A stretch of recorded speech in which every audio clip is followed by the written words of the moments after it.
Hello, everyone. I'm Dane. And I'm Kamraun. Welcome to the Malazan Brotherhood podcast. Today we'll be discussing Book 1, Chapter 2 of House of Chains, a novel in the Malazan Book of the Fallen. This is part 1 of our coverage of this chapter. This podcast series is intended to be a companion to reading or listening to the books set in the Malazan universe. It's not a book review, and it is most definitely not a replacement to reading the books. I know this is the best fantasy story ever written, and want to convince Dane here of that, but also share that love with you, our audience. We will be covering the events of the books in a linear fashion. There will be spoilers for those who have not read the books. We will try not to spoil anything prior to us covering that portion of the respective book.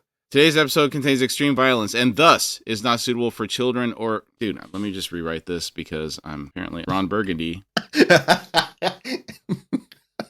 going to read whatever the on here. I'm Ron Burgundy? Yeah. Damn it! Who typed a question mark? Today's episode contains extreme violence and thus is not suitable for children. It's going to be one of those days. Our show is listener supported. If you would like to support us, we would really appreciate that. You can do so by visiting our Patreon link on our website at horsefrogproductions.com. Currently, we are posting ad-free episodes on Patreon weekly. Also, we'd really like to hear from you. Send any feedback or comments to contact@horsefrogproductions.com. All right, Chapter 2. The chapter begins with an excerpt. Quote, "There are hints, if one scans the ground with a clear and sharp eye, that this ancient Jagut war, which for the Kron Talani mass was either their 17th or 18th, went terribly awry. The adept who accompanied our expedition evinced no doubt whatsoever that a Jagut remained alive within the Lateran Glacier, terribly wounded, yet possessing formidable sorcery still. Well beyond the ice river's reach, a reach which has been diminishing over time, there are shattered remains of Talani mass, the bones strangely malformed, and on them the flavor of fierce and deadly Amtos Falak lingering to this day. Of the ensorcelled stone weapons of the Kron, only those that were broken in the conflict remained, leading one to assume that either looters have been this way, or the Talani mass survivors, assuming there were any, took them with them." End quote. And this is from the Nathi Expedition of 1012 by Kenemas Tribanos the Chronicler. One thing that stuck out to me here was the mention of the strangely malformed bones that remain. And I'm curious why they're malformed, whether it's from the sorcery hitting them. We haven't really heard of sorcery deforming people when they're hit by it. Mm-hmm. So I don't know if it's from them being damaged. I mean, when they say they're malformed, it almost sounds like they're corrupted in some way. Yeah. And you haven't heard, I don't remember anyway, of any mention of the Talani mass being malformed, really, except maybe just, broken bones and whatnot from being in battle. No, just like heavy boned. Robustly boned is what they always describe them as. Okay, have to try and remember. As they led their horses down from the walkway, Delim said, "I believe that the last group of the hunt has turned back." Karsa growled, "The plague of cowardice ever spreads." Byroth rumbled, "They surmised at the very first that we were crossing their lands, that our first attack was not simply a raid. So, they will await our return, and will likely call upon the warriors of other villages." Karsa said, "That does not concern me, Byroth Guild." Byroth said, "I know that, Karsa Orlong. For what part of this journey have you not already anticipated? Even so, 2 more Rathid valleys lie before us. I would know. There will be villages. Do we ride around them, or do we collect still more trophies?" Delim said, "We shall be burdened with too many trophies when we reach the lands of the lowlanders at Silver Lake." Karsa laughed, then considered. He said, "Byroth Guild, we shall slip through these valleys like snakes in the night, until the very last village. I will still draw hunters after us, into the lands of the Sunid." Delim had found a trail leading up the valley side. Karsa checked on the dog limping in their wake. Na walked alongside it, and it occurred to Karsa that the 3-legged beast might well be its mate. He was pleased with his decision to not slay the wounded creature. There was a chill in the air that confirmed their gradual climb to higher elevations. The Sunid territory was higher still, leading to the eastern edge of the escarpment. Palk had told Karsa that but a single pass cut through the escarpment, marked by a torrential waterfall that fed into Silver Lake. The climb down was treacherous. Palk had named it Bone Pass. How many times did Palk come through here? If it was only the one time, it seems like a very uncanny memory. I try and think about my own memory and how I forget about things that I've only just done way too many times. I think memory works differently for these people or people that aren't in modern society, because they learn about things that are necessary to keep them alive or to pass knowledge on that's been passed to them through their elders. Think of all the places you've been in your life, and these people stay to like a really much smaller territory overall, it sounds like. Mm-hmm. Another contributing factor is when we started writing things down, our brains changed because we know we can go look up information in a book if it's not something we need to use on a daily basis. In modern times, it's referred to as the Google effect, like knowing where to look something up rather than actually knowing the information itself, because you know you can go get it. So the brain just doesn't remember it. You know, that's very true. I think of cell phones and just remembering phone numbers and other kinds of stuff when I was a kid. I had a whole list of phone numbers that were memorized. I probably could remember maybe 4 phone numbers off the top of my head now. I don't think I can remember anything. And that seems to be very true. I'm pretty sure when it comes to that experience with Paul, he probably remembers it pretty well, because that seems to be the formative experience of his life where he's like, I went on this raid, and you know, he's turned it into something in his head. And when he came back, it sounds like, but the journey to the Silver Lake, it seems like something that he'd want to remember the exact details of it. And as a tribal person that's in these territories, they probably want to know the territory enough to be able to travel it without getting lost. That does make a lot of sense, because in the first chapter at the beginning, it sounded like he was talking about it all the time, like living it over and over again and telling Karsa about it over and over again. So maybe you're right. It's just the way that they passed that knowledge on. Living in the past, man. Those were the greatest days of his life. Reminiscing. The trail began to wind sinuously among winter-cracked boulders and tree falls. They could now see the summit, 600 steep paces upward. The warriors dismounted. Karsa strode back and lifted the 3-legged dog into his arms. He set it down across Havoc's broad back and strapped it in place. The animal voiced no protest. Na moved up to flank the destrier. Karsa's treatment of this dog is such a stark contrast to how we've seen him behaving up to this point, isn't it? Yeah, you're right. He's shown a kind of a tenderness and a caring for this dog. His other Teblor companions, he's pretty sharp with them. Doesn't really show the same level of compassion, it seems. Yeah, I don't feel like he would be that compassionate of a father if he ever had children. And he's being nice to this dog. You love the dog more than you love me, Dad. Yes, I do. They resumed their journey. The sun was bathing the slope in brilliant gold light by the time they had closed to within 100 paces of the summit, reaching a broad ledge that seemed through a sparse forest of straggly, wind-twisted oaks to run the length of the valley side. Scanning the terrace's sweep to his right, Dellum voiced a grunt, then said, I see a cave. There. He pointed and continued, behind those fallen trees, where the shelf bulges. Barath nodded and said, It looks big enough to hold our horses. Karsa Orlong. If we are to begin riding at night. Karsa said, Agreed. Dellum led the way along the terrace. Na scrambled past him, slowing upon nearing the cave mouth, then crouching down and edging forward. The Urid warriors paused, waiting to see if the dog's hackles rose, thus signaling the presence of a gray bear or some other denizen. After a long moment, with Na motionless and lying almost flat before the cave entrance, the beast finally rose and glanced back at the party, then trotted into the cave. The fallen trees had provided a natural screen, hiding the cave from the valley below. There had been an overhang, but it had collapsed, perhaps beneath the weight of the trees, leaving a rough pile of rubble partially blocking the entrance. Barath began clearing a path to lead the horses through. Dillum and Karsa took Na's route into the cave. Beyond the mound of tumbled stones and sand, the floor leveled out beneath a scatter of dried leaves. The setting sun's light painted the back wall in patches of yellow, revealing an almost solid mass of carved glyphs. A small cairn of piled stones sat in the domed chamber's center. Na was nowhere to be seen, but the dog's tracks crossed the floor and vanished into an area of gloom near the back. Dellum stepped forward, his eyes on a single oversized glyph directly opposite the entrance. He said, That blood sign is neither Rathid nor Sunid. Karsa said, But the words beneath it are Teblor. Dellum frowned and said, The style is very ornate. Karsa began reading aloud. I led the families that survived, down from the highlands, through the broken veins that bled beneath the sun. Broken veins? Dellum said, Ice.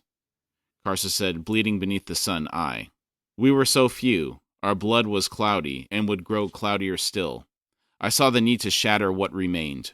For the Talani mass were still close, and much agitated, and inclined to continue their indiscriminate slaughter.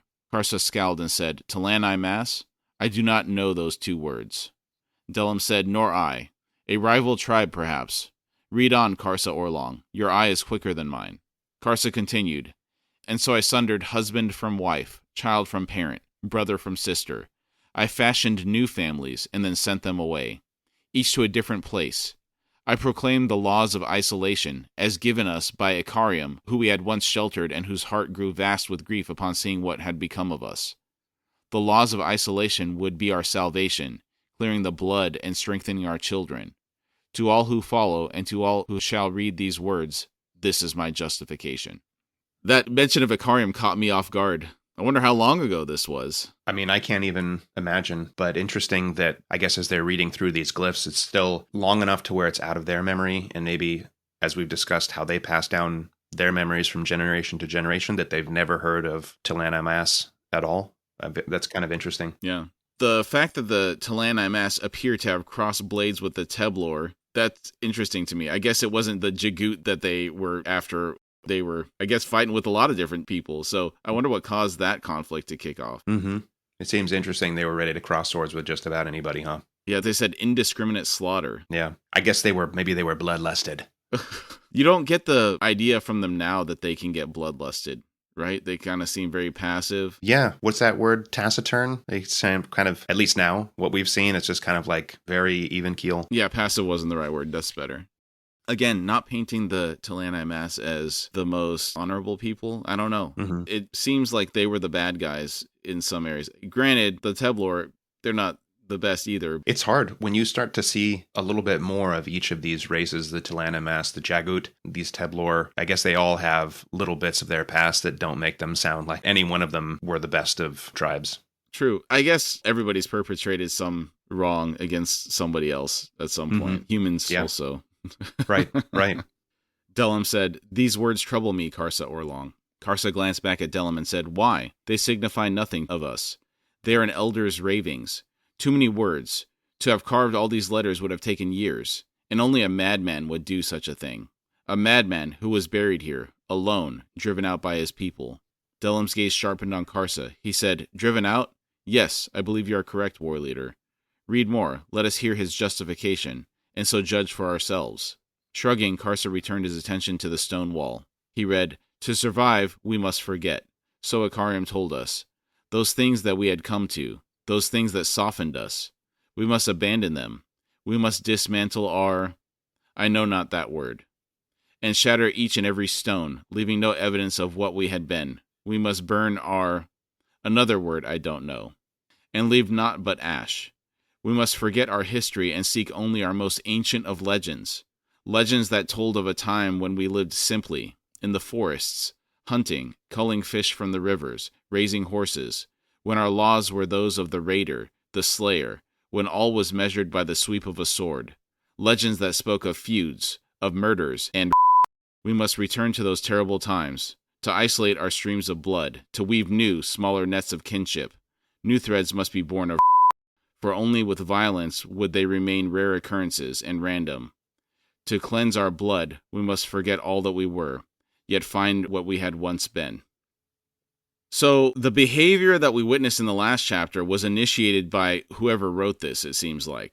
There was some veracity to the idea that the root of the behavior is in part to prevent issues caused by inbreeding. We had mentioned something like their exchange of DNA was potentially part of the reason why they were doing what they were doing when they were raiding other tribes. Still, the people acting on the behavior, they don't really know about that justification, so it has devolved into something else at this point. It's just a normalized practice for them. They're not understanding why they're doing it. Yeah, and interesting that this is the way they saw best to achieve that. Yeah, that's not the only way. You could have some formal thing about marrying into other tribes and ensuring that you don't marry within your tribe to do it in a more peaceful manner, potentially. Doesn't have to be that way. In that paragraph where they're talking about the way to live, everything is more violent, measured by the sweep of a sword. Later in this section here, Byroth's going to tell us what those two missing words were, and one of them was a town or something like that, like a consolidation of huts or something. Mm-hmm. So maybe they don't want them congregating like they had been. They want them spread out into tribes like this, because beyond whatever the genetic issues are that they were having, maybe this softer life really was problematic for them in other ways too. Interesting. Yeah, I'm not sure. I guess let's see what else they have to say. Delum squatted and said, "Down here, lower down. I recognize words. Read here, Karsa Orlong." Karsa said, "It's dark, Delum Thord, but I shall try." "Ah, yes. These are names. I have given these new tribes names, the names given by my father for his sons." And then a list. Berid, Sanid, Phalid, Urad, Gelad, Manid, Rathid, and Lanid. These, then, shall be the new tribes. It grows too dark to read on, Delum Thord. Nor, he added, fighting a sudden chill, do I desire to. These thoughts are spider-bitten, fever-twisted into lies. Delum said, Phalid and Lanid are... Karsa straightened and cut him off. No more, Delum Thord. Delum continued, the name of Ikarim has lived on in our... Karsa growled, enough! There is nothing of meaning here in these words. Delum said, as you say, Karsa Orlong. I wonder what it is that Karsa doesn't want to hear.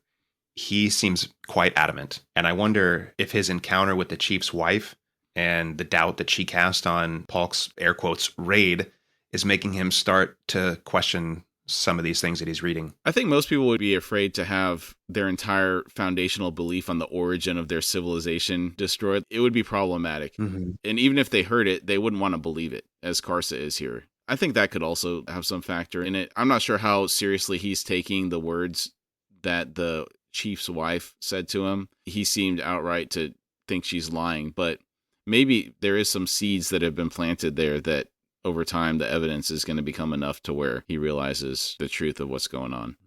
Interesting. Do you agree with that? That most people, when they think that they came from somewhere and then they find out that, no, this is not true at all, like, do you think they would just be so easily willing to accept it, or do you think they would resist it? I think you're right. I think that they would resist it. I feel like we see this a little bit in modern times, especially with the DNA testing and things, where a lot of people are convinced that there's something in particular, and then they do the DNA test and it shows that's not your history at all. Your DNA indicates you came from somewhere else, and they're like, I just can't believe it. It doesn't make any sense to me. Even still, you can see they don't want to believe what they've been told their entire life, but you're seeing it right there on paper that your DNA says, no, that's not what it is. So for something like this, I could definitely see not wanting to believe it in the beginning, I guess. You hear some words from a chief's wife, you dismiss it. You read something on a wall, still, it's not really sinking in. I could see not believing it. That's funny that you mentioned the DNA stuff. I was listening to a Idris Elba interview the other day,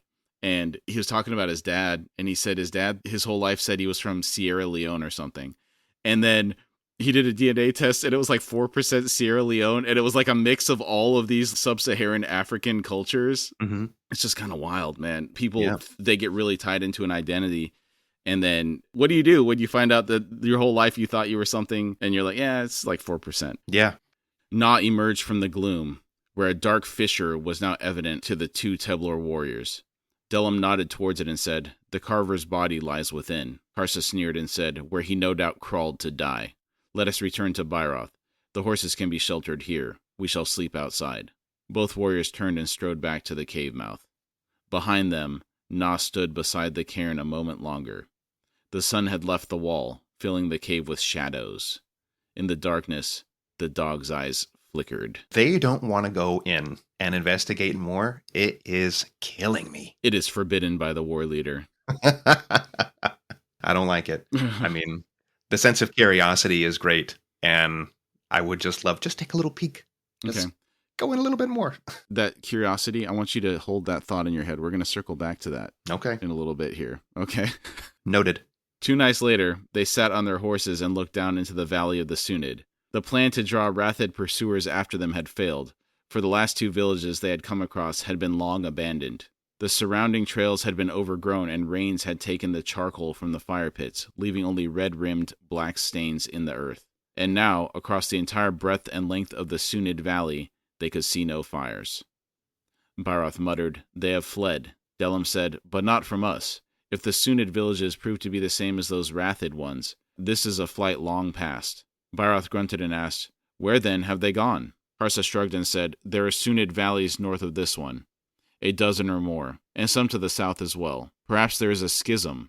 It matters little to us, except that we shall gather no more trophies until we reach Silver Lake. It seems very strange that 2 days, it seems, away from the village that they were just in, with a decently large tribe, And here, there's just no one. That was the Rathid Valley, right? So we're in the new valley, and as they're progressing, they're getting closer to this lowlander territory that they're talking about, Silver Lake. Mm-hmm. Just keep that in mind as we're going this way, because 2 days, who knows what type of terrain was in between there. Maybe there wasn't a lot of travel back and forth between these two tribes. It sounds like the raiding has kind of slowed down of late. Even this raid that Karsa and company are on, it wasn't signed off by the elders, so maybe they just don't think it has a value anymore. That's true, since it was Polk who did a raid and not Sinig, so it skipped a generation in raids. So that does make sense. And that's a long time. Yeah, but still, I don't know. I guess I'm thinking of distance in modern times where 2 days doesn't seem like it's so far away. Just in general, traveling around your own territory, that you might not encounter somebody at the edges of the Rathid and the Sunid territories. But I guess it's just not what's happening. Yeah. The isolation, as they alluded to before, is what's keeping them separate anyway. Well, also, you're probably not going to want to venture too close to the other territory because you don't want to incite something. Yeah, that's true. And who knows what the relationship between the Rathid and the Sunid was as well. We're just seeing one small aspect of the Urid war party carving a path through. Yeah.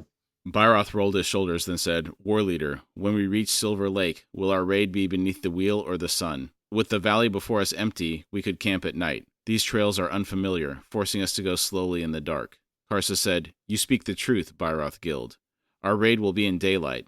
Let us make our way down to the valley floor then, and find us a place to camp." The Wheel of Stars had traveled a fourth of its journey by the time they reached the level ground and found a suitable campsite. Delim had, with the aid of the dogs, killed a half-dozen rock hares during the descent, which he now skinned and spit while Byroth built a small fire.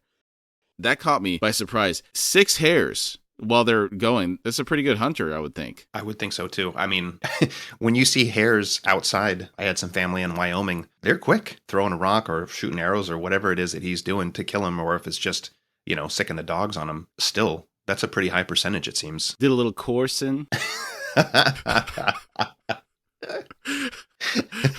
like them shoes. Yeah, the hare didn't get away this time. Yeah. Proper. Karsa saw to the horses, then joined his 2 companions at the hearth. They sat waiting in silence for the meat to cook, the sweet smell and sizzle strangely unfamiliar after so many meals of raw food. Karsa felt a lassitude settle into his muscles, and only now realized how weary he had become. The hares were ready. The 3 warriors ate in silence. When they were done, Byroth said, "Delim has spoken of the words written in the cave." Karsa shot Delim a glare. He said, "Delim Thord spoke when he should not have. Within the cave, a madman's ravings, nothing more." Byroth said, "I have considered them, and I believe there is truth within those ravings, Karsa Orlong." Karsa said, "Pointless belief, Byroth Guild." Byroth said, "I think not, war leader. The names of the tribes, I agree with Delim when he says there are, among them, the names of our tribes. Urad is far too close to Urid to be accidental, especially when 3 of the other names are unchanged. Granted, one of those tribes has since vanished, but even our own legends whisper of a time when there were more tribes than there are now. And those 2 words that you did not know, Karsa Orlong, great villages and yellow bark." Karsa shouted, "Those were not the words!" It's funny, he says those are not the words, but when he's reading them, he didn't know what they were. It doesn't add up that he knows now that those are not the words, but at the time didn't. He's definitely not willing to look at the evidence objectively in this case, It feels like. And that's what I was referring to earlier. They had these great villages, and whoever wrote this stuff in the cave was saying, we need to go back to where we're in these smaller little gatherings of people, because whatever's going on in these great villages is not good for our people, apparently. Okay. I'm curious, aside from the genetic problem, what was going on in these villages? What do you think the yellow bark is? Because that, I don't know. I was trying to think, what could yellow bark be? And nothing from my memory jumps out. So he says, we must dismantle our great villages and shatter each and every stone, leaving no evidence of what we had been. We must burn our yellow bark. Writing. It's like papyrus or something. Oh, okay. Very good. Okay. You're so smart. Papyrus. No, hold on. I appreciate you actually asking about it, because I hadn't really thought of it as being writing until you asked it, because I was more focused on the great villages. New knowledge unlocked. Yeah, exactly. Byroth said, true enough, but that is the closest Delim could come to, Karsa Orlong. The hand that inscribed these words was from a place and time of sophistication, a place in time where the Teblor language was, if anything, more complex than it is now. Karsa spat into the fire and said, Byroth Guild, if these be truths, as you and Delim say, I still must ask, what value do they hold for us now? Are we a fallen people? That is not a revelation. Our legends all speak of an age of glory, long past, when 100 heroes strode among the Teblor, heroes that would make even my own grandfather, Pulk, seem but a child among men. Delim's face in the firelight was deeply frowning as he cut in. And this is what troubles me, Karsa Orlong. Those legends and their tales of glory, they describe an age little different from our own.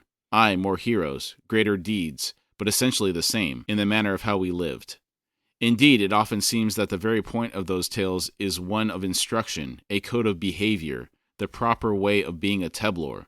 Byroth nodded and said, and there, in those carved words in the cave, we are offered an explanation. Delim said, a description of how we would be, not of how we are. Karsa growled, none of it matters. Delim continued, as if he hadn't heard. We were a defeated people, reduced to a broken handful.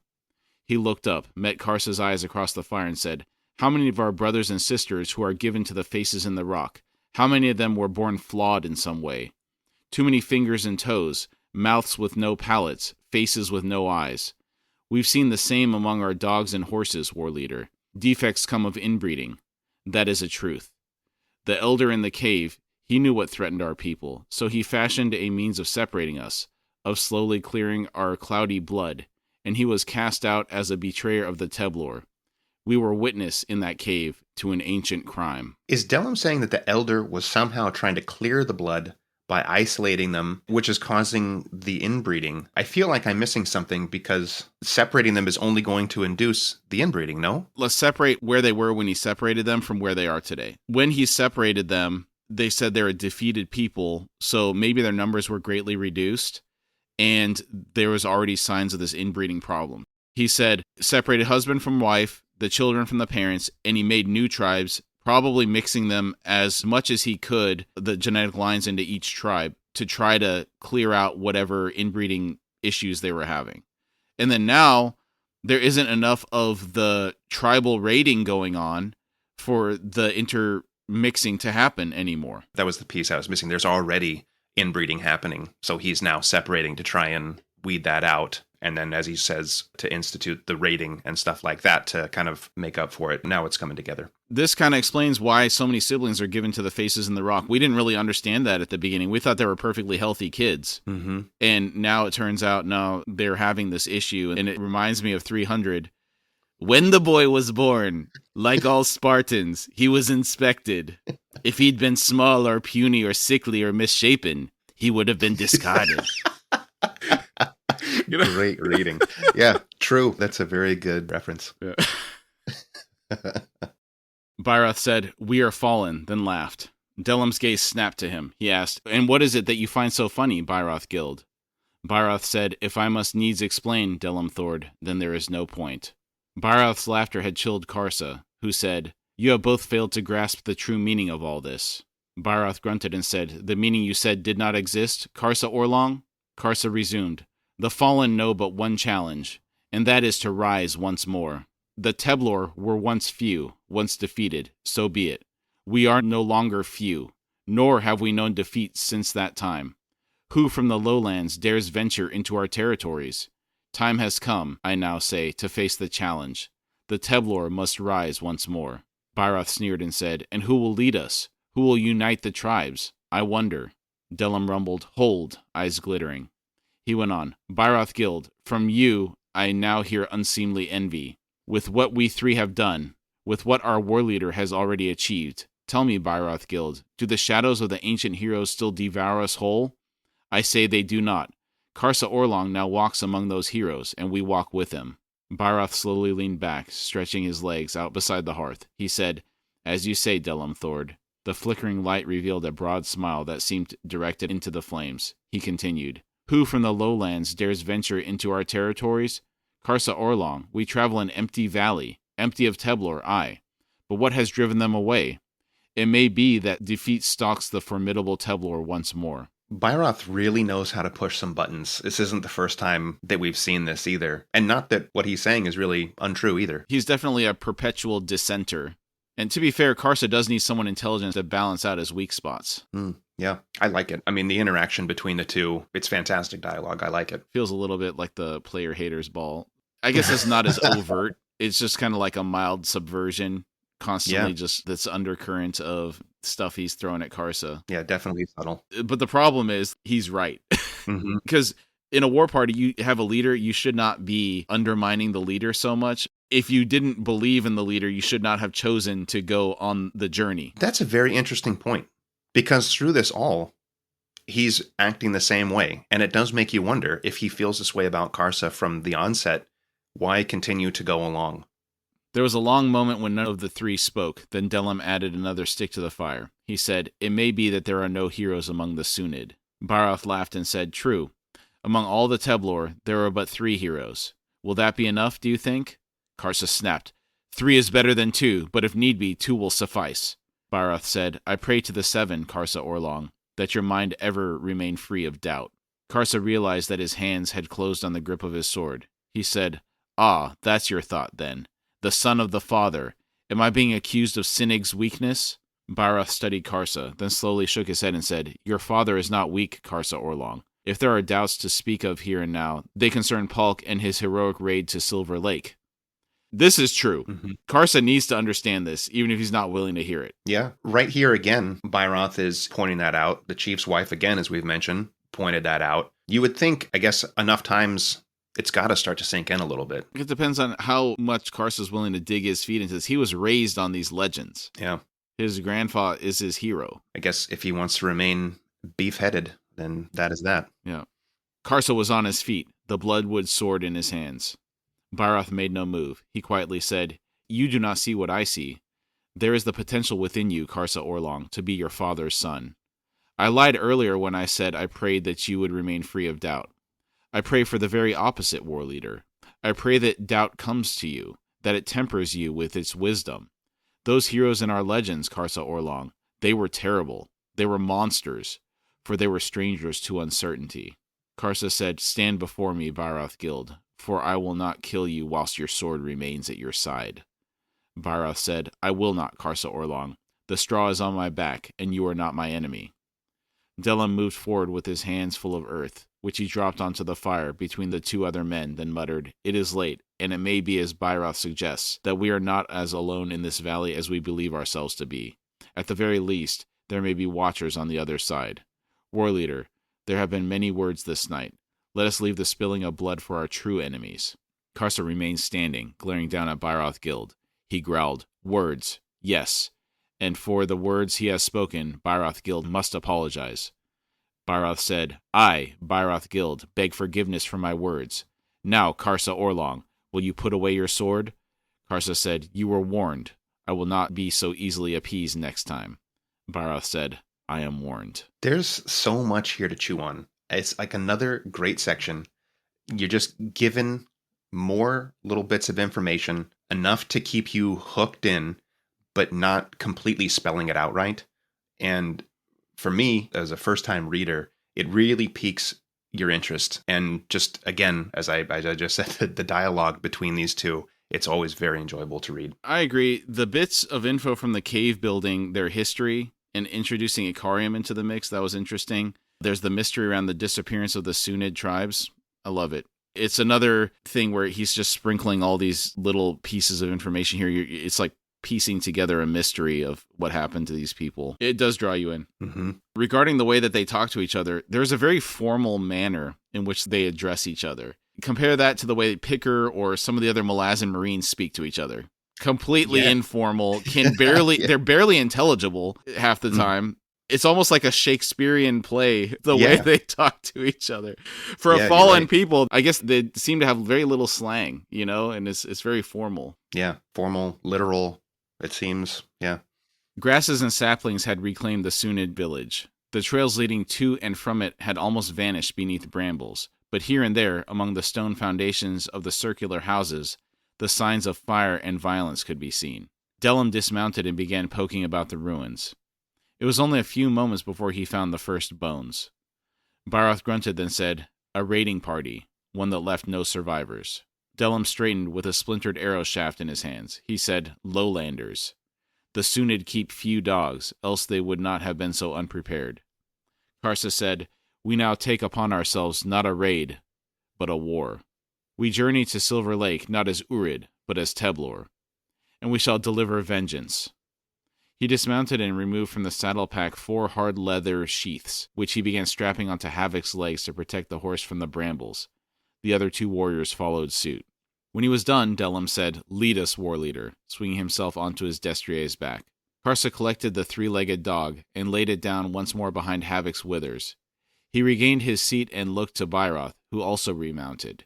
His eyes were hooded as he met Karsa's gaze and said, Lead us, war leader. Karsa said, We shall ride as fast as the land allows, drawing the 3-legged dog onto his thighs. He continued, Once beyond this valley, we head northward, then east once more. By tomorrow night we shall be close to Bone Pass, the southward wind that will take us to Silver Lake. Byroth asked, And if we come across lowlanders on the way? Karsa said, Then, Byroth Guild, we shall begin gathering trophies. But none must be allowed to escape, for our attack on the farm must come as a complete surprise, lest the children flee. They are referring to these raiders from Silver Lake, their destination, as lowlanders.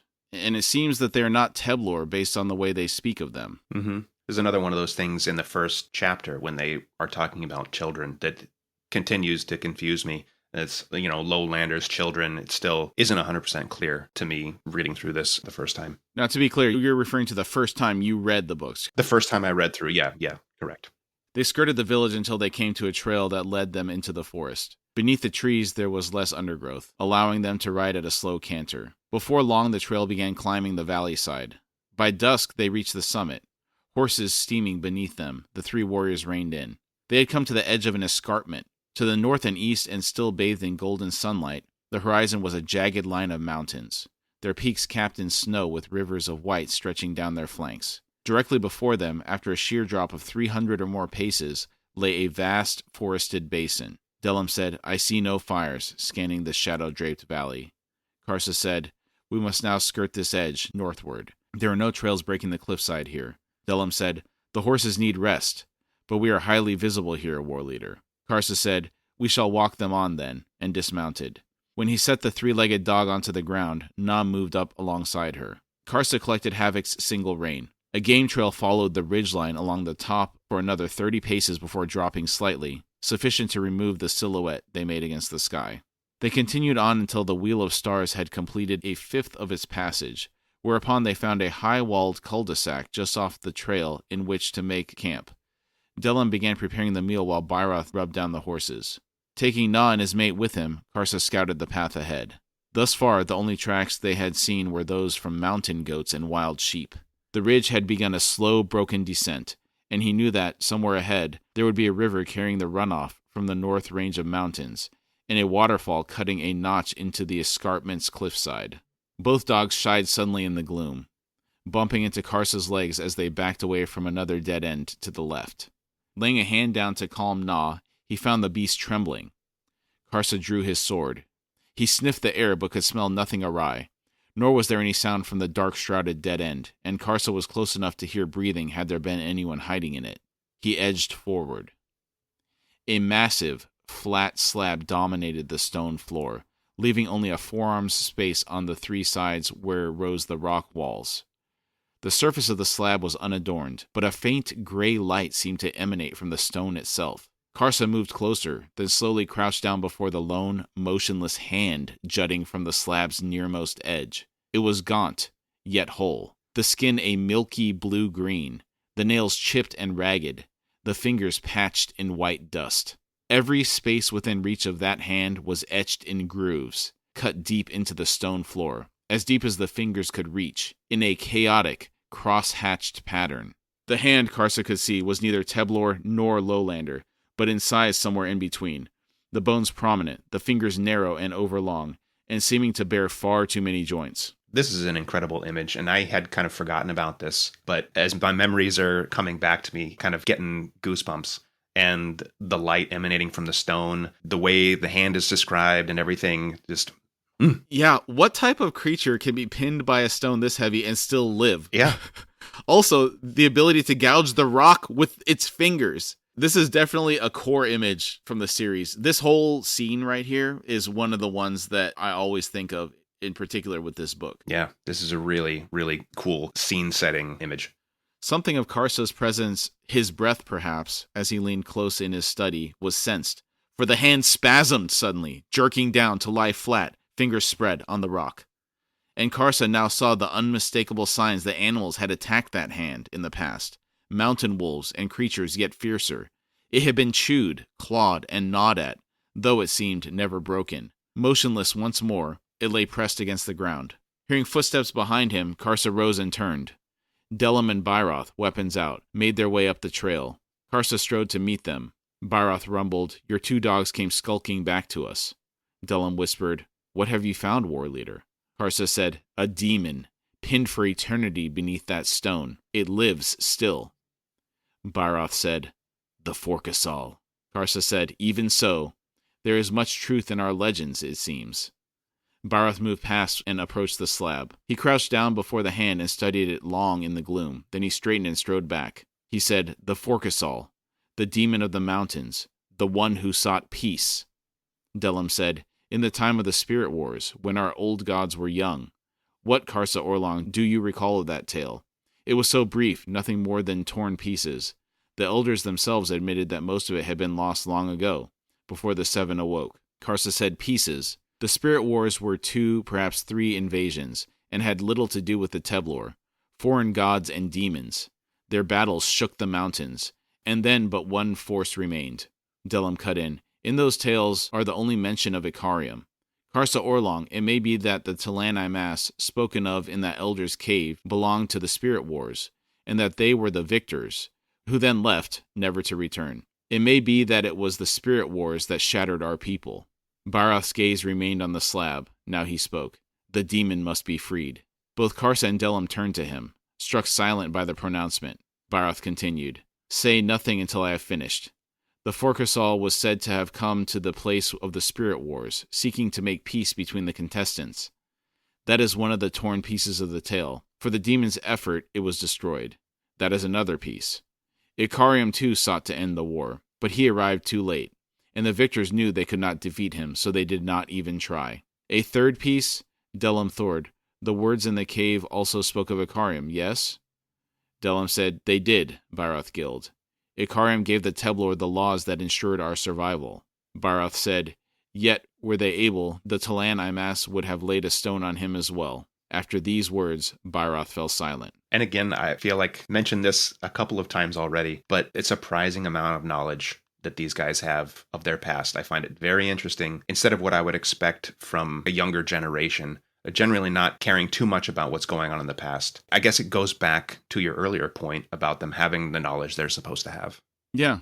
This is how history would have been passed down from generation to generation. What else do you have to do by the fireside in the evenings? You don't have TV, you don't have internet. They apparently don't have books. So you pass on these stories mnemonically, and the mind remembers them because it's not being filled by all this other stuff that our heads are filled with nowadays.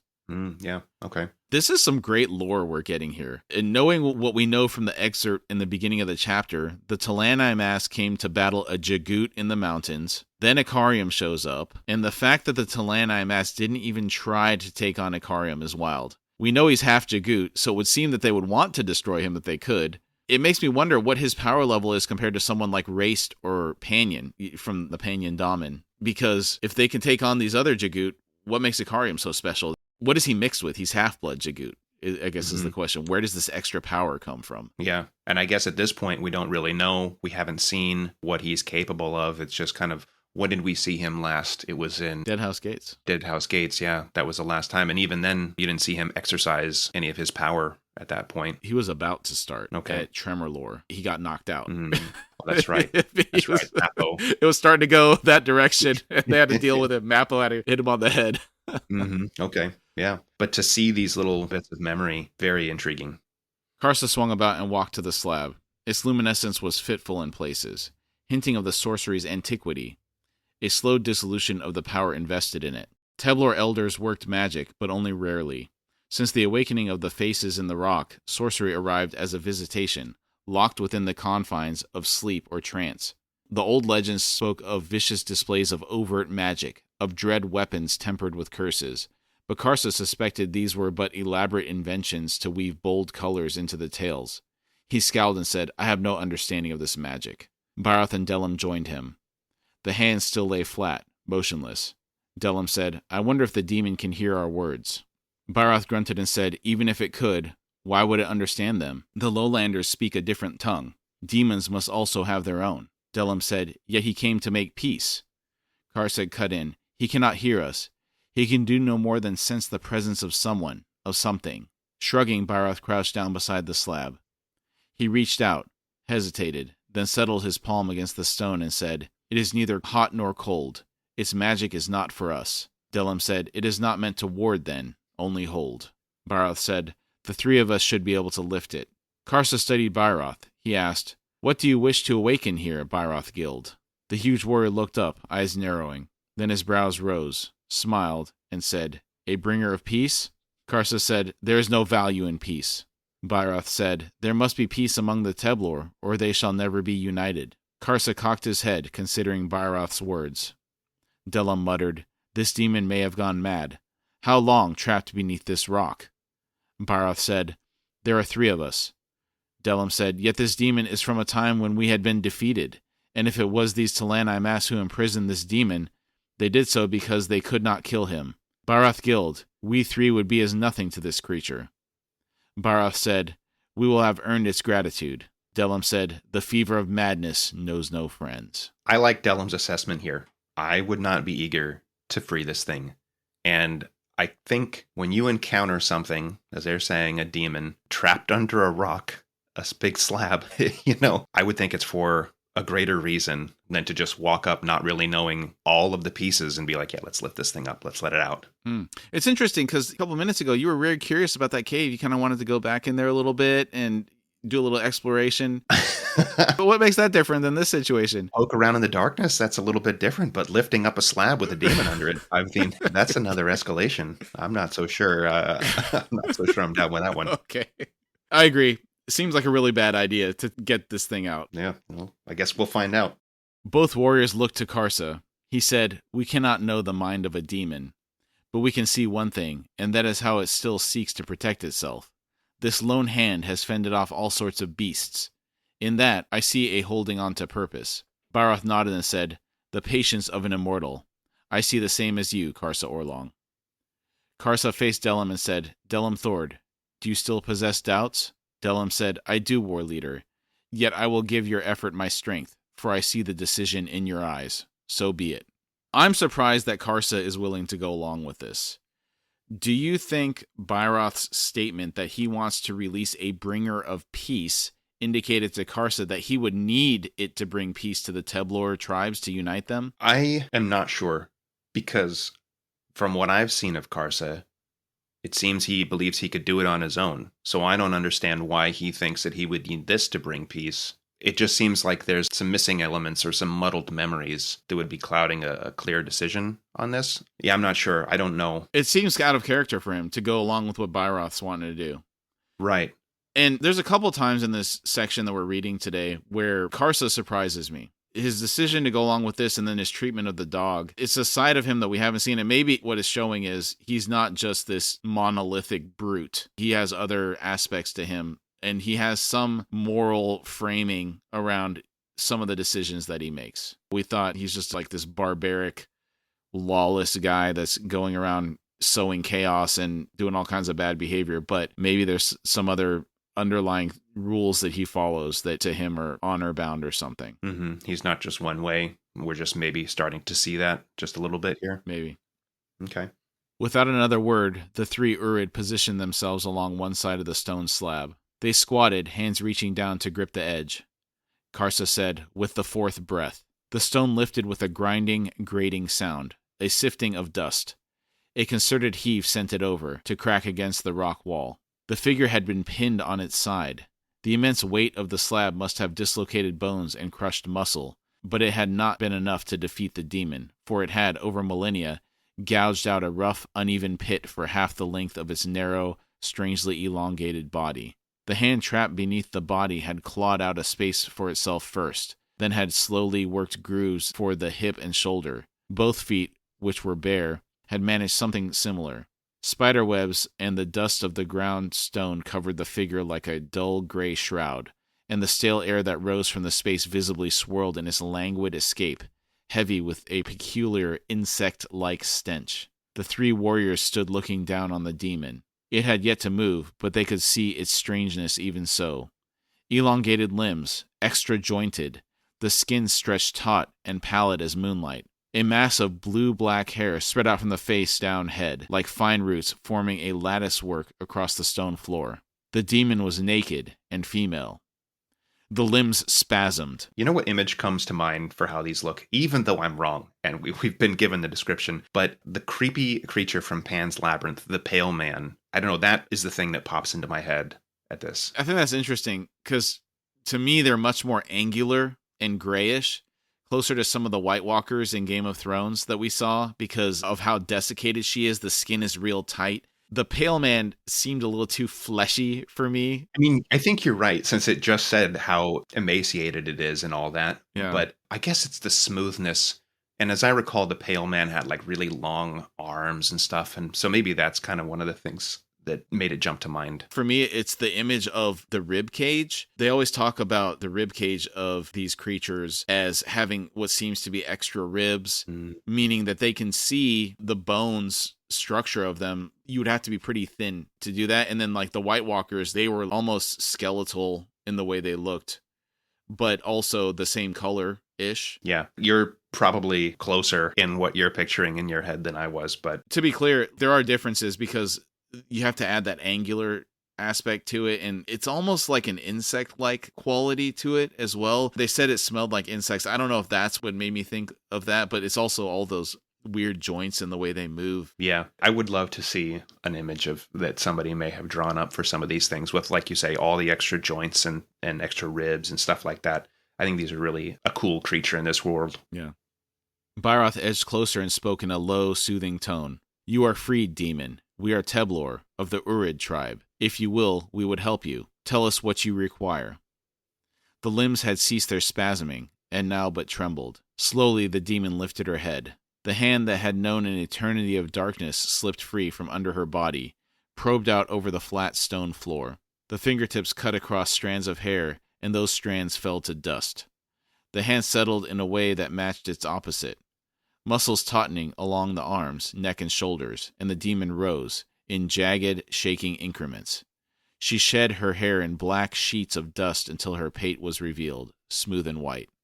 The hair shedding was an interesting detail to me. It seems like a preference, since they do grow hair.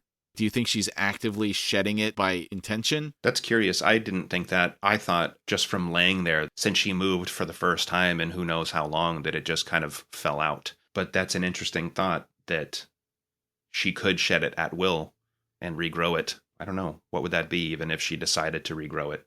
Or maybe, like you say, maybe just a preference to be bald at that time? Yeah, that's what I was thinking, because if it's growing, you would think the root would still have some strength to it. I agree, the stuff that really was grown out, it would be weak and brittle. But if it's still growing hair, I would think that part close to the head for at least an inch or 2 inches would probably stay. So like the fact that it's just shedding and bald almost seems like I'm intentionally choosing to do it. Interesting. Yeah, I don't know. Bairoth moved to take her weight, but Karsa snapped a hand out to restrain him. He said, No, Bairoth Guild. She has known enough pressure that was not her own. I do not think she would be touched, not for a long time. Perhaps never again. Bairoth's hooded gaze fixed on Karsa for a long moment. Then he sighed and said, Karsa Orlong, I hear wisdom in your words. Again and again you surprise me. No, I did not mean it to insult. I am dragged towards admiration. Leave me my edged words. Karsa shrugged, eyes returning once more to the demon. He said, We can only wait now. Does a demon know thirst? Hunger? Hers is a throat that has not known water for generations. A stomach that has forgotten its purpose. Lungs that have not drawn a full breath since the slab first settled. Fortunate it is night, too, for the sun might be as fire to her eyes. He stopped then, for the demon, on hands and knees, had raised her head, and they could see her face for the first time. Skin like polished marble, devoid of flaws. A broad brow over enormous midnight eyes that seemed dry and flat, like onyx beneath a layer of dust.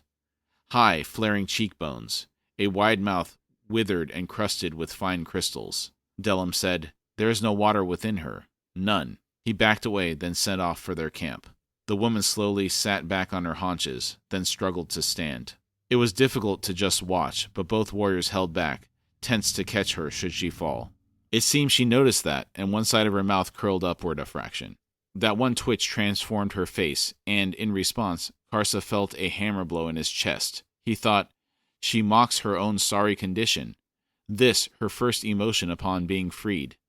Embarrassment, yet finding the humor within it. Hear me, Urigal the Woven. I will make the ones who imprisoned her regret their deed, should they or their descendants still live. These Talani mass, they have made of me an enemy. I, Karsa Orlong, so vow. Why this reaction, do you think? Why does he have such a strong emotion to this situation? He's only just met her, only just seen her. So this kind of goes back to one of those moments that I was mentioning a little bit ago, where we're seeing some behaviors from him where he seems to have some concept of justice and what he views as right and wrong. To him, this seems like a great wrong that was done to this individual. For him to vow war against the Talani mass, though, I mean, that's pretty wild. Maybe the people that did it, but like the whole race. Yeah. Delim returned with a water skin, his steps slowing upon seeing her standing upright. She was gaunt, her body a collection of planes and angles. Her breasts were high and far apart, her sternum prominent between them. She seemed to possess far too many ribs. In height she was as a Teblor child. She saw the water skin in Delim's hands, but made no gesture towards it. Instead, she turned to settle her gaze on the place where she had lain. Karsa could see the rise and fall of her breath, but she was otherwise motionless. Barath asked, "Are you the Forkasal?" She looked over at him and half smiled once more. Barath said, "We are Teblor," at which her smile broadened slightly in what was to Karsa clear recognition, though strangely flavored with amusement. Karsa said, "She understands you." Delim approached with the water skin. She glanced at him and shook her head. He stopped. Karsa now saw that some of the dustiness was gone from her eyes, and that her lips were now slightly fuller. He said, "She recovers." Barath said, "Freedom was all she needed." Karsa said, "In the manner that sun-hardened lichen softens in the night, her thirst is quenched by the air itself." She faced him suddenly, her body stiffening. Karsa said, "If I have given cause for offense..." Before Karsa drew another breath, she was upon him. 5 concussive blows to his body, and he found himself lying on his back, the hard stone floor stinging as if he was lying on a nest of fire ants. There was no air in his lungs. Agony thundered through him. He could not move. Just, wow. The speed, the power, 5 quick blows, knocking him down, especially after being trapped under that stone for who knows how long. What a force. Yeah, it seems like she just hit him with something akin to the 5-point palm exploding heart technique. The speed's incredible. The fact that she's able to move that fast after being trapped for God knows how long, that's really incredible. She's not even fully recovered yet. Right. And Karsa is very strong. That's just crazy. What did they just say? As the size of a child to the Teblor. Yeah. Not even as large as them, it would seem, and able to just give him a pounding. That might be another t-shirt idea. The Fork Rule of Sail 5-point heart exploding palm technique. Like that. Make it so. He heard Delim's war cry cut off with a strangled grunt, then the sound of another body striking the ground. Barath cried out from one side, "Forkasal, hold! Leave him!" Karsa blinked up through tear-filled eyes as her face hovered above his. It moved closer, the eyes gleaming now like black pools, the lips full and almost purple in the starlight. In a rasping voice she whispered to him in the language of the Teblor, "They will not leave you, will they? These once enemies of mine." It seemed shattering their bones was not enough. Something in her eyes softened slightly. She said, "Your kind deserve better." The face slowly withdrew. She said, "I believe I must needs wait and see what comes of you, before I decide whether I shall deliver unto you, warrior, my eternal peace." So she's referring to the Teblor gods/not gods as her once enemies. Interesting that she can see them. What's kind of cool here is that she's alluding to something that we can't see, but she can obviously see. Oh, yeah. See things normal people can't see. Do things normal people can't do. Yeah. I hadn't thought of that, actually. Just the ability to see that is beyond what the average person would be able to do. Do you think that's what she's saying there, or do you think it's just the memory? No, she obviously noticed something specifically about Karsa that made her attack him. Okay. The Teblor themselves don't see this, so she is seeing something that they're not even seeing. Okay. Byroth's voice from a dozen paces away. Forkasol! She straightened and turned with extraordinary fluidity. She said, "You have fallen far to so twist the name of my kind, not to mention your own. I am Forkrul Assail, young warrior, not a demon. I am named Calm, a bringer of peace. And I warn you, the desire to deliver it is very strong in me at the moment. So remove your hand from that weapon." Byroth cried, "But we had freed you! You have struck Karsa and Delim down!" She laughed and said, "An Icarium and those damned Talani Mass will not be pleased that you undid their work. Then again, it is likely Icarium has no memory of having done so, and the Talani Mass are far away. Well, I shall not give them a second chance. But I do know gratitude, warrior, and so I give you this. The one named Karsa has been chosen. If I was to tell you even the little that I sense of his ultimate purpose, you would seek to kill him. But I tell you there would be no value in that, for the ones using him will simply select another. No, watch this friend of yours. Guard him. There will come a time when he stands poised to change the world. And when that time comes, I shall be there, for I bring peace. When that moment arrives, cease guarding him. Step back as you have done now."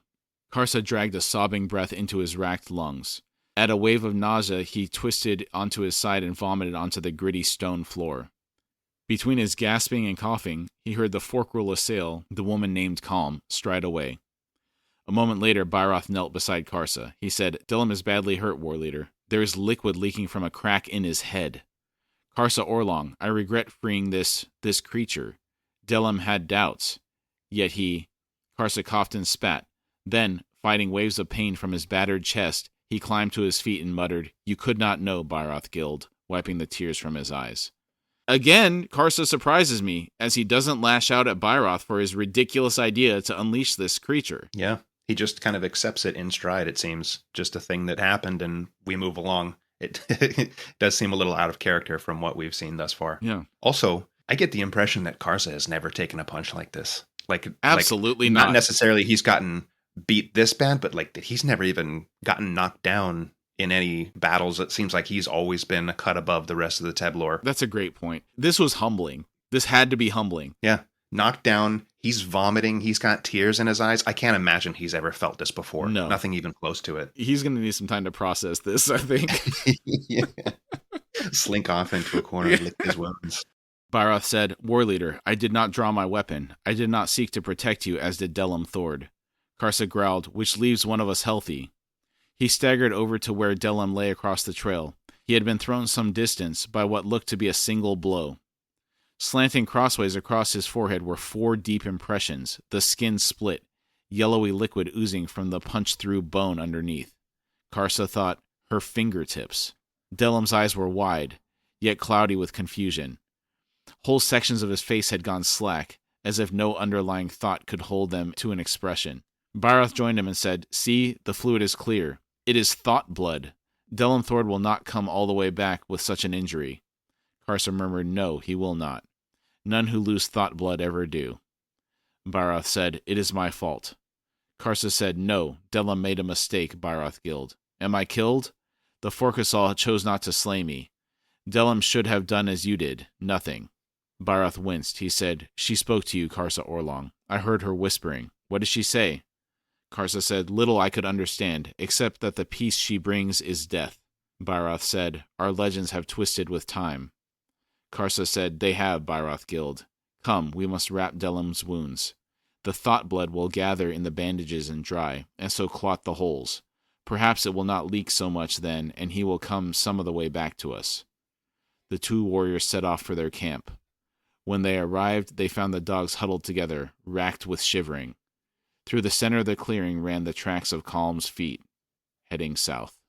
All right, we're going to stop there, and we will pick up the chapter where we left off next week. For standout moments. Entering the cave with all that writing in it, just so much history, but still leaving more questions than answers, it feels like. Oh, yeah. And that's one of the things I love about this series. The way information is metered out over chapters and books is wonderful. And I particularly enjoyed learning that Ikariam had an influence on their civilization, providing them with the rules for success in the long run. Mm-hmm.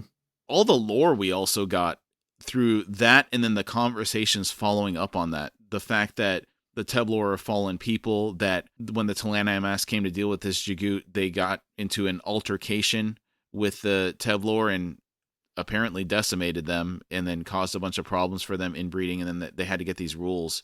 All of those details were appreciated. Yeah. Karsa's willful ignorance around their history and what it shows about his personality being very close-minded. Yeah. Reading through it and then still not accepting it. And then the mystery of these Sunid tribes disappearing. I want to know more about what the ultimate cause is of that. Would you like to know more? I would. Yes. Yes. It definitely is compelling. A whole tribe, a whole valley just gone. And it sounded like for some time as well. Mm-hmm. Meeting this Forkrul Assail, first introduction, what an epic entrance. And as I said before, the size of a child to these Teblor, but just able to beat Karsa with ease and just still more lore being unlocked. Yeah. Taking us back to something that Billy said regarding the Kachain Shamal being a truly alien species. The Forkrul Assail also feel incredibly alien to me. Mm. The Tistandi, while humanoid, are close enough to our structure that they fit in well enough. Mm-hmm. The Forkrul Assail body structure with all the additional bones and joints and angles makes them seem almost insect-like in some ways. And I know that they're still humanoids, but they veer so far off from humans, the Teblor and the Tistandi, that they're seemingly in another category of their own altogether. Yeah, that's a good point. That's very interesting. And yeah, the callback to the Kachain Shamal. Yeah, you're right. It's those, as far as I can remember, those are the only two so far that are not humanoid-like or very, very close to humanoid. They're still humanoid. It's just they're so different. Because Jagut, they don't have extra bones and all this other stuff, right? Same thing with the Tistandi. Like, the skeletal structure, I think, is really what differentiates them. Yeah, extra joints and everything. You're right. Finding out that the Talanamas knew they couldn't take on Ikariam, so they didn't even try. That is sick. It makes you wonder what their knowledge level is like. You know, they didn't even attempt They it. had to try at one point, and they're like, you know what? We lost 10,000 people. Yeah. We're not going to win. So Yeah. this is the guy that gets to get away, apparently. Yeah. You just have to be strong enough to not get subjugated by the Talanamas, I guess. I appreciate the irony that the peace the Forkrul Assail brought was the peace of death. It's like, oh yeah, why would you want to have a bringer of peace freed? Mm-hmm. Well, it's quite peaceful when there's nobody living to make trouble. It's like a big game of telephone. You know, that Yes. that peace, like that little detail got omitted. Multiple generations of telephone led us to this moment. Yeah, where we've just forgotten that the peace actually means death. Yes. Finally, I'm curious how Karsa and Byroth will get along now that Delim Thord has sustained a brain injury. He was a good intermediary between the two of them. A couple of times, he actually diffused the situation. Yeah, and actually physically, like stepping between the two, restraining them, going between the two, putting dirt on the fire, like let's just kind of calm everything down between the two of you. But you're right, it'll be interesting to see, without that third person being the cooler head, what's going to happen. Great job today, Dane. Thank you very much. Good job, Kamraun. You got any final thoughts before we drop off here? I just wanted to hammer this home, I guess, to go back and reiterate something that you mentioned about metering out the lore. And it won't be the last time that it gets mentioned, but it's just done so well in every book. And it always feels like the perfect amount as we go through. And it's one of the things that just kept me reading as fast as I could. I'm not the fastest reader, but it's like as soon as I finish one book, on to the next one. I just couldn't wait to get to the next piece. As these little nuggets got sprinkled throughout, I needed to get more. I just wanted to get through every piece of it. It was fantastic. This is why I'm so grateful that all the books were released when I was reading them. And this is also why I'm not going to read the Karsa trilogy until it's done, or the Karkanis trilogy until it's done, because I can't sit there and wait a couple years, 3 years, however many years for something to come out. Mm-hmm. I just don't want to do it. Because you're right, just got to jump from one to the next. Yeah. I think I'd mentioned this before, but a friend of mine was reading this as they were being written. And so he would get through maybe 3 or 4 books, and then the next book wouldn't come out. And he would wait for it to come. And then he'd forgotten. So he would start the series over again. And he did that, I think, until he got to like the 7th, maybe the 8th book. And he's like, I just can't. I can't read through it a 5th or a 6th time. And he refused to just pick up the next book and read when it came out. I kind of get it. There's so much stuff you would forget, especially if it's been a year since you read the last one, and then it was a year before the last one, and 5-6 years have passed since you read Gardens of the Moon or Dead House Gates. You're going to forget a ton of stuff. Yeah, that's true. I forgot about that aspect of it, that you have to remember what happened, 5-6 books ago. All right, thanks, everybody. We'll see you next week. See you next week.